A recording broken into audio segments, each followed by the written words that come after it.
Have you ever wondered how the seemingly mundane activities of public officials can morph into a full-blown political scandal?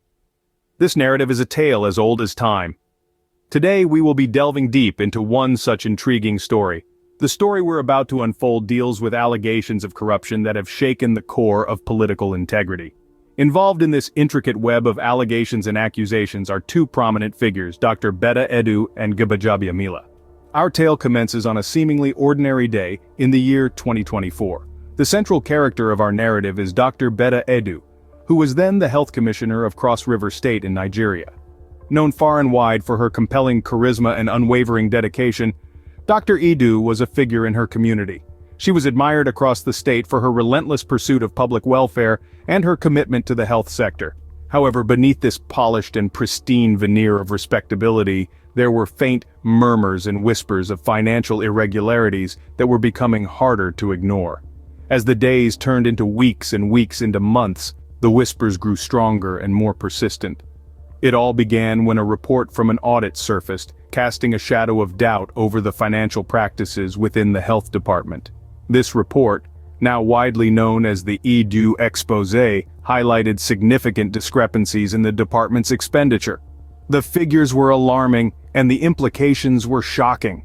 The report suggested that millions of naira had been funds that were originally allocated for the welfare of the public, the very people Dr. Edu was supposed to serve.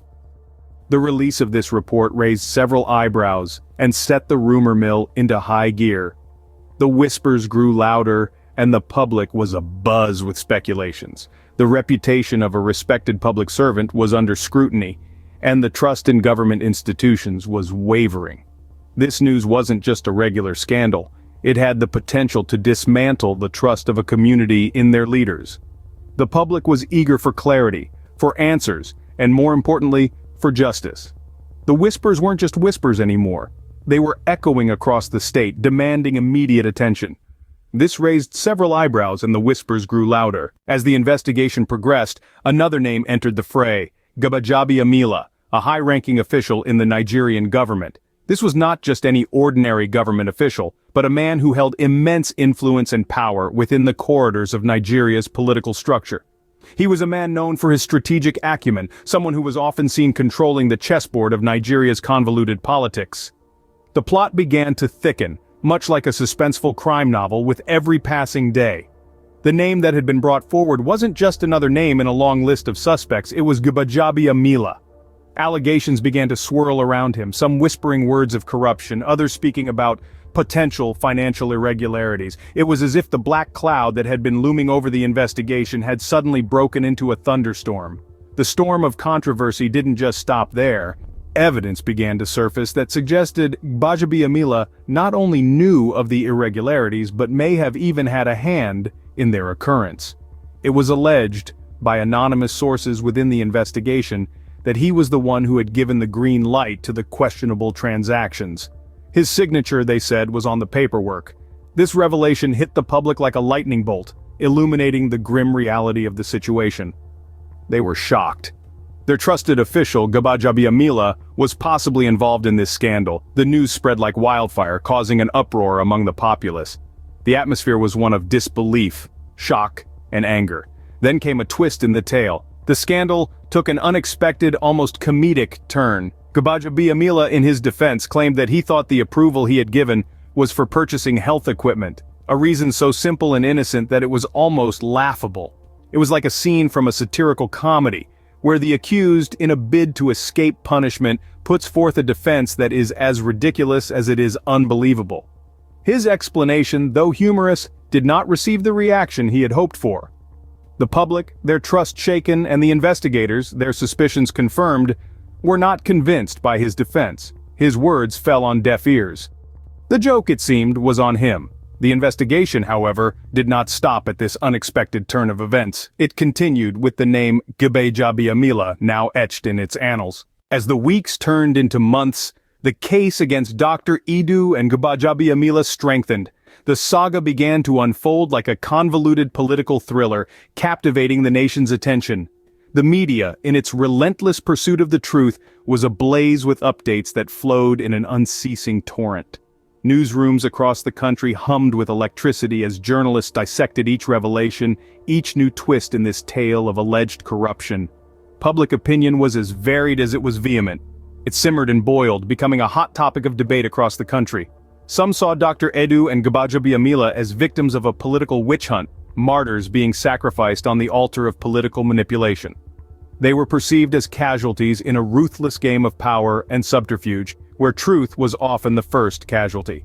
This group of sympathizers firmly believed that the allegations against the duo were nothing more than a calculated attempt to tarnish their reputations and discredit their considerable accomplishments.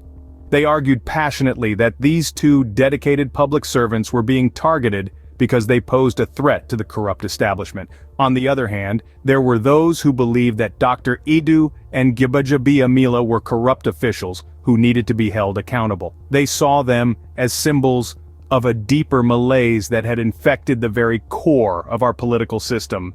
To this group, the charges against the two served as an exposé of a rotting system, showcasing how money and power could allegedly lure even the most dedicated public servants into the murky depths of corruption. This faction argued that their prosecution was necessary, not just to punish the guilty, but to serve as a warning to others. They believed that this case could be a turning point, a chance to show that no one was above the law.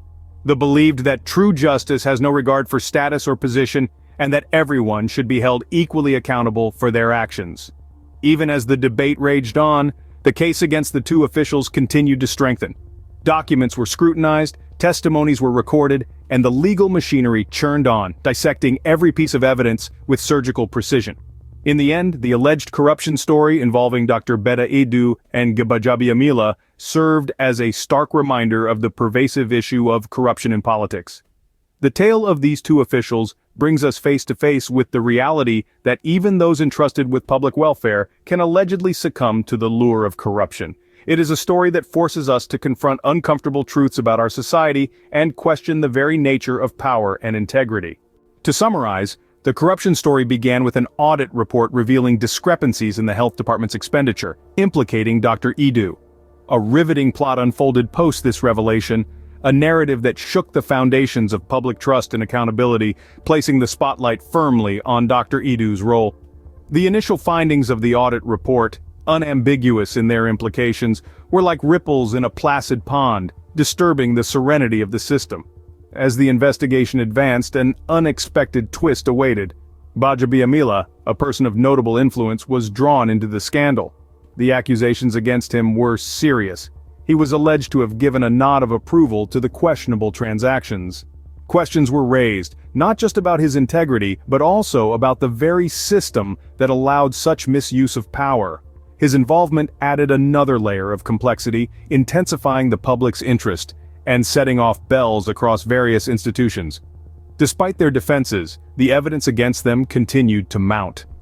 Every explanation they offered, every alibi they presented seemed to only strengthen the case against them. The court of public opinion had already given its verdict, guilty until proven innocent. The public outcry for justice grew louder, reverberating across social media platforms and public forums, even making international headlines. Humor and melancholy intertwined in this saga, as Gbajabiamila's defense brought an unexpected touch of absurdity to a grave situation. His attempts to navigate through the stormy waters of public scrutiny were often punctuated with comical gaffes, creating a theatrical spectacle that provided a much-needed distraction from the reality of the situation. Yet, the underlying melancholy of the story remained, a sobering reminder of the corruption that can lurk in the corridors of power. The saga came to symbolize a broader societal issue, exposing the gaping holes in our systems of governance and accountability. The resilience of corruption, its insidious ability to permeate even the highest echelons of power, was laid bare for all to witness. In the grand scheme of things, this story serves as a wake-up call, an invitation to remain vigilant and demand transparency from those who hold public office. Our collective responsibility in advocating for change and championing the cause of transparency was underscored. It reminded us that the fight against corruption is not only for the investigators but for every one of us. It emphasized the need for concerted efforts from all societal stakeholders to ensure such incidents do not go unnoticed or unpunished. After all, the fight against corruption is not only for investigators but for every one of us. It is up to us to ensure that the corridors of power are kept clean, and that those who are entrusted with the responsibility of governance are held accountable for their actions. We must never forget that in the end, it is our collective vigilance that will be the most potent weapon against corruption.